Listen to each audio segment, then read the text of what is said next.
안녕하십니까. 속이 비어 거둔 대나무 빈대 중국사 송나라 편 제15회를 시작하겠습니다. 구독, 좋아요, 알림 설정 부탁드립니다. 지난 시간에 송태종은 옹희북벌을 감행하다가 다시 참패를 당했다는 얘기를 했습니다. 북한을 점령하고 얻은 명장 양업도 잃고 말았습니다. 태종은 시르에 빠졌지만 곧 기운을 차리고 내치에 힘썼습니다. 요나라 또한 황제 성종은 어렸지만 소태우의 통치와 한덕양의 보좌에 힘입어 나라가 안정되고 국력이 신장되었습니다. 소태우는 송이 거란을 침공했던 것을 두고 볼 수가 없었습니다. 그래서 그에 대한 안갚음으로 3년 후인 989년 7월에 이번에는 요나라가 남하하여 송을 침공합니다. 야율휴가가 수만 명의 정예기병을 이끌고 내려오니 송태종과 조정은 놀랐습니다. 태종은 급히 이 계룡을 파병해서 거란 기병이 내려오는 길목에서 요격하라고 명했습니다. 야율휴가는 지위가 우월에 올라 있었는데 우월은 재상보다 윗자리였습니다. 그는 송나라 사람들에게는 공포의 대상이었습니다. 아이들이 울면 우월이 온다 라고 하면서 울음을 멈추게 했다고 했을 정도입니다. 송나라 장수 윤계륜이 마침 군사를 이끌고 순찰을 돌다가 야율휴가와 마주쳤는데 야율휴가는 대군을 재촉하여 윤계륜의 군대를 거들떠보지도 않고 지나쳤습니다. 윤계륜은 화가 나서 군인들에게 말을 배불리 먹이고 밥을 기다리라고 명령했습니다. 그리고는 밤이 되어 모두 짧은 병기를 들고 조용히 요군의 뒤를 따라 수십 리길을 걸어 당하와 서하 일대에 이르렀습니다. 날이 밝을 무렵 요군은 송 이계룡의 대군으로부터 4~5리 떨어져 있었는데 마침 식사를 마친 후 점투를 앞두고 있었습니다. 이계룡은 방진을 배치하여 적을 기다렸고 윤계륜은 뒤에서 빠르게 달려들어 요군 장수 한 명을 죽였습니다. 그러자 요군은 놀라서 도망쳤습니다. 야율휴가는 단도에 팔을 맞아서 많이 다쳐서 말을 타고 먼저 도망갈 수밖에 없었습니다. 이에 따라 요군은 크게 패하고 서로 짓밟아 죽은 사람은 무수히 많았고 나머지 사람들은 모두 철수하고 말았습니다. 요와 송은 이렇게 승패를 주고받았습니다. 침략하는 쪽에서 항상 패했습니다. 이후 야율휴가는 이제 전쟁을 멀리하고 민생을 보살피기로 했습니다. 전쟁으로 곤궁해진 연경의 백성들을 위해 세금과 부역을 줄이고 고아와 홀어머니를 구휼하였습니다. 그리고 병사들에게 북송의 경계를 침범하지 말라고 일렀고 말과 소가 북으로 달려오더라도 모두 송으로 돌려보내라고 하였습니다. 이로써 변방이 평안해졌습니다. 이제 요는 고려로 눈을 돌렸습니다. 요나라는 고려에 사대를 요구했는데 고려가 거부하고 송을 사대하고 송의 연호를 썼기 때문입니다. 그래서 요의 성종과 소태우는 993년에 고려를 침공했습니다. 이때 고려도 성종이었는데요. 한자가 이룰 성자로 요의 성종과는 다릅니다. 고려 성종은 송태종에게 군사를 청했습니다만 송태종은 북방 오랑캐가 안정되어 쉽게 군사를 움직일 수 없다며 거절했습니다. 전에 고려도 송이 함께 요를 치자고 한 요청을 거절했으니 당연하겠죠. 그러나 고려는 그 유명한 서희가 적장 소손영과 담판을 해서 강동 육주를 고려에 귀속시키고 거란군을 물러가게 했습니다.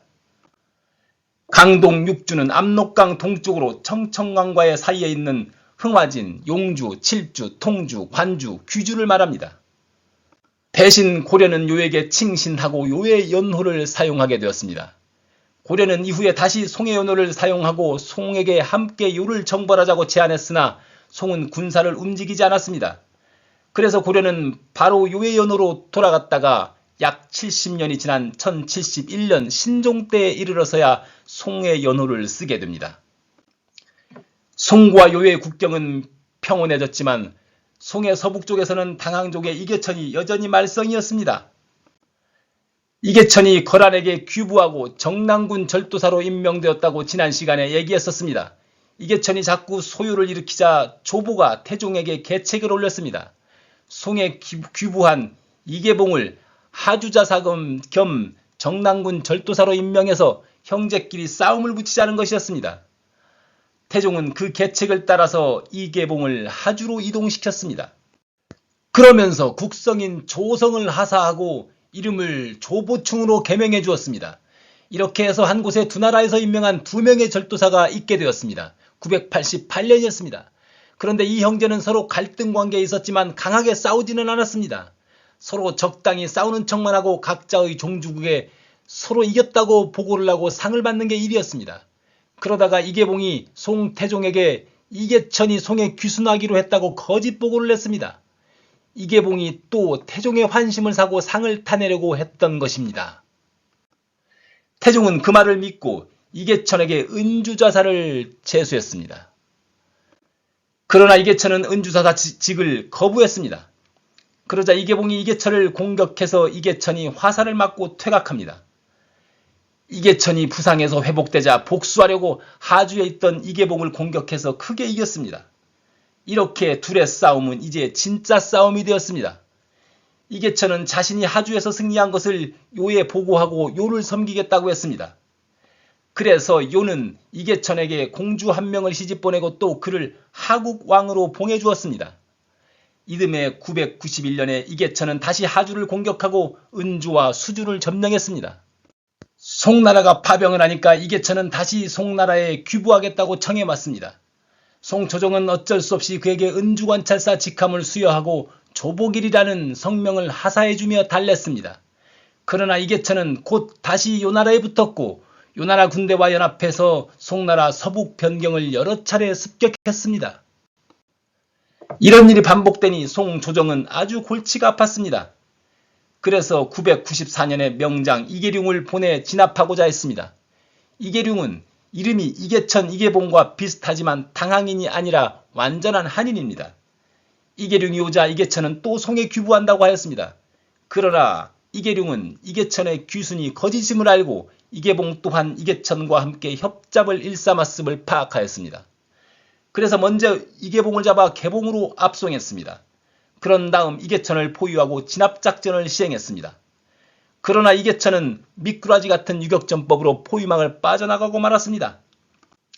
송에서 하주성을 철거해서 이계천의 퇴로를 막고 이계룡 장군의 포위망이 좁혀오자 이계천은 자신의 모사 장포를 송의 수도 계봉에 보내 태종을 아련하게 했습니다. 또 화의를 청한 것이죠. 995년이었습니다. 그러나 이계천은 전투 중에 포로가 된 송병사들을 돌려보내라는 조정의 요구조차 듣지 않았습니다.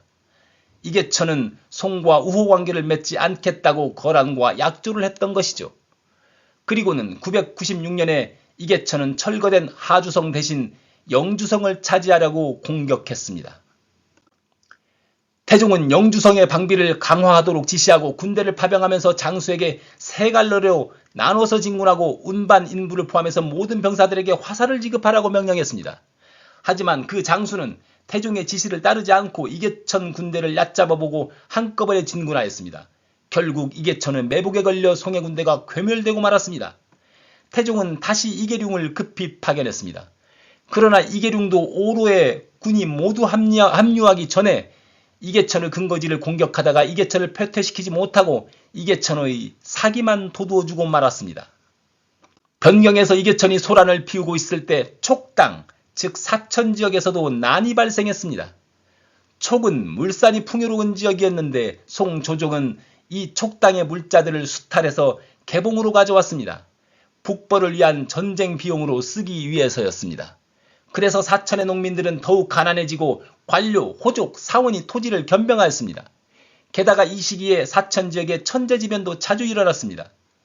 그러다 보니 굶어 죽은 시신이 길거리를 뒤덮을 정도였으며 백성들은 도저히 살 수 없었습니다. 이런 수탈과 궁핍을 견디지 못해 993년에 결국 왕소파라는 백성이 기의하였습니다. 왕소파는 차를 재배해서 파는 찬홍이었는데 그가 이렇게 외쳤습니다. 오질 빈부 불균 금위어 균지 나는 빈부의 불균형을 혐오하노라. 이젠 너희들을 위해 이를 고르게 하리라. 그러자 농민들이 구름처럼 모여들었고 사천의 여러 현들을 점령하였습니다. 그리고 포악하고 탐욕스런 현령과 지주들을 처단했습니다. 그런데 왕소파가 방심하다 이마에 화살을 맞고 말았습니다.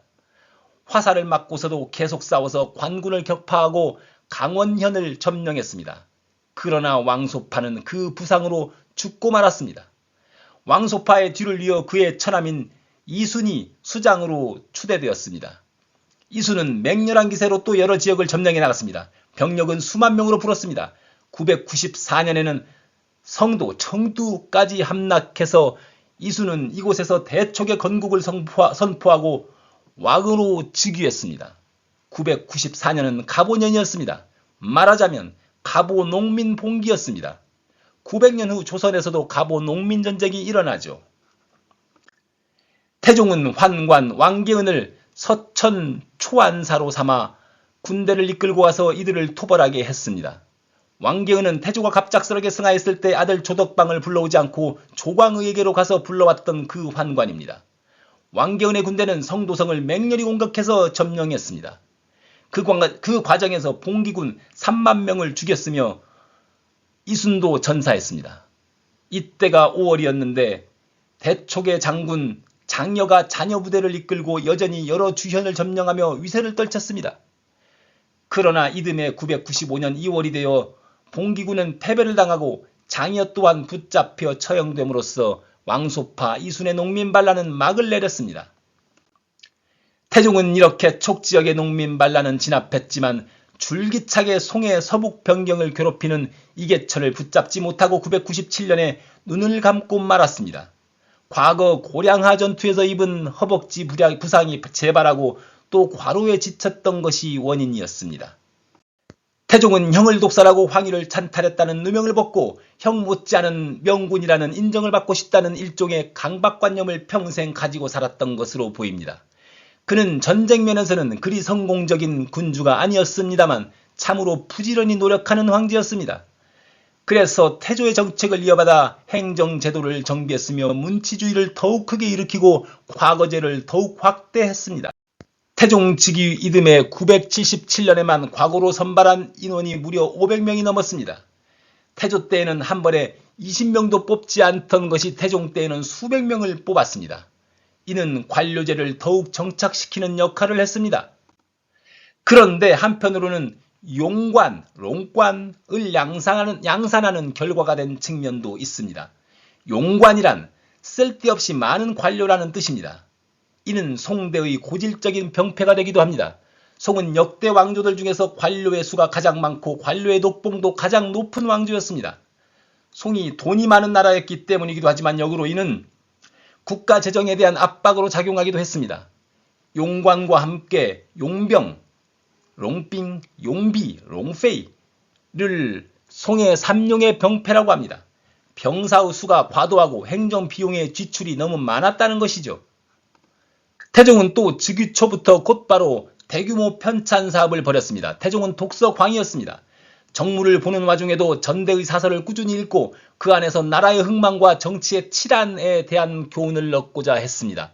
그래서 태종은 유신들에게 여러 서적을 분류 정리하도록 명하고 태평어람이라는 책을 편찬하게 하였는데 총 1000권에 달했습니다. 일종의 백과사전이었습니다. 이 태평어람을 977년에 시작해서 7년 후인 983년에 완간했습니다. 태평어람 1000권이 편찬되자 태종은 매일 두세 권씩 읽어서 1년 만에 1000권을 다 읽었습니다. 대신 송기가 폐하께서 독서를 좋아하시는 건 좋은 일이지만 매일 3권은 너무 무리입니다. 라고 말하자 송태종은 이렇게 대답했습니다. 나는 책 읽는 것을 좋아하오. 책 한 권을 펼칠 때마다 새로운 깨달음이 있어. 전대의 흥망을 보면 교훈을 얻을 수 있고 책을 읽는 것은 전혀 피곤하지 않소. 개권 유익 짐 불이위 로야 카이주엔 요이 전 뿌이웨이 라오이에. 태종의 이 말에서 개권 유익, 즉 책을 펼치면 이로움이 있다라는 사자성어가 지금도 자주 쓰이게 되었습니다. 그리고 태평광기를 978년에 시작해서 979년에 편했습니다. 이 태평광기는 설환화, 야사, 잡문 등을 모아서 수록한 것이어서 1년 만에 완료할 수 있었습니다. 또 문원영화라는 책을 982년부터 986년에 걸쳐 편찬했습니다. 문원영화는 문집을 수록한 책입니다. 태평어람, 태평광기, 문원영화와 진종 때 편찬한 책부원규를 합쳐서 송 4대서라고 합니다. 태평광기는 약 500권이고 나머지 태평어람, 문헌영화, 책부원기는 각각 1000권씩이니 아주 방대한 규모의 편찬 사업이었습니다. 태종은 책만 많이 읽는 것이 아니었습니다. 일도 아주 열심히 했습니다. 당나라 때부터 보통 이틀에 한 번 조회하는 것이 관례였습니다. 이것도 지키기가 쉽지 않아서 어떨 때는 5일에 한 번 열리기도 했습니다. 심지어는 조회를 아예 열지 않은 황제도 있었죠. 명나라 만력제는 무려 28년 동안이나 조정에 나가지 않았다고 하죠. 이를 만력태정이라고 합니다. 그런데 태종은 매일 조회를 열었고 한 번도 조회에 늦은 적이 없었습니다. 그는 항상 부지런히 정사에 임하며 한순간도 느슨해지는 일이 없었습니다. 태종의 하루는 매우 바빴습니다. 새벽 3, 4시에 일어나서 아침 5시에 조회를 열었습니다. 그리고 9시에 아침 식사를 했습니다. 아침 식사 후에는 오후 1시까지 정사에 대해 보고를 받았습니다. 그런 다음 오후 1시에 점심 식사를 했습니다. 점심 식사 후에는 저녁 6시까지 상주문을 읽고 결제를 했습니다. 보고가 길어지거나 결제할 게 많으면 종종 점심 식사를 거르기도 했습니다. 밤이 되어서는 책을 읽거나 대신들과 정무에 대해서 토의를 했습니다. 그러다 10시경에 취침에 들었습니다. 여러분들, 하루를 매일 이렇게 보내면서 황제 하고 싶습니까? 태종은 사소한 일도 그냥 지나치지 않았습니다. 그는 만기칠남하였습니다. 옥사의 일도 일일이 다 관여해서 직접 죄를 신문하기도 하면서 억울한 송사가 없는지 살폈습니다. 993년에 한 농민이 돼지를 잃어버렸다고 등문고라는 북을 쳐대며 황제에게 하소연을 했습니다. 등문고는 우리 역사에서의 신문고이죠. 그런 하찮은 일로 황제를 수고롭게 한다고 태종이 화를 낼 법도 한데 태종은 그 농민의 호소를 잘 들어주고 돈을 내려 돼지값을 물어주었습니다. 태종도 이런 사소한 일까지 황제가 간여하는 것이 겸연쩍었던지 재상에게 이렇게 말했습니다. 이런 작은 일까지 다 짐에게 고하여 처리하게 하다니 실로 우습구나. 그러나 이 마음가짐으로 천하를 다스린다면 억울한 백성이 없으리라. 태종은 이렇게 열심히 정사를 돌보았기에 그는 송나라 300년의 기틀을 마련한 명군으로 후대에 추앙을 받을 수 있었습니다. 이제 태종이 죽고 그의 뒤를 누가 이을까요? 다음 시간을 기다려 주십시오.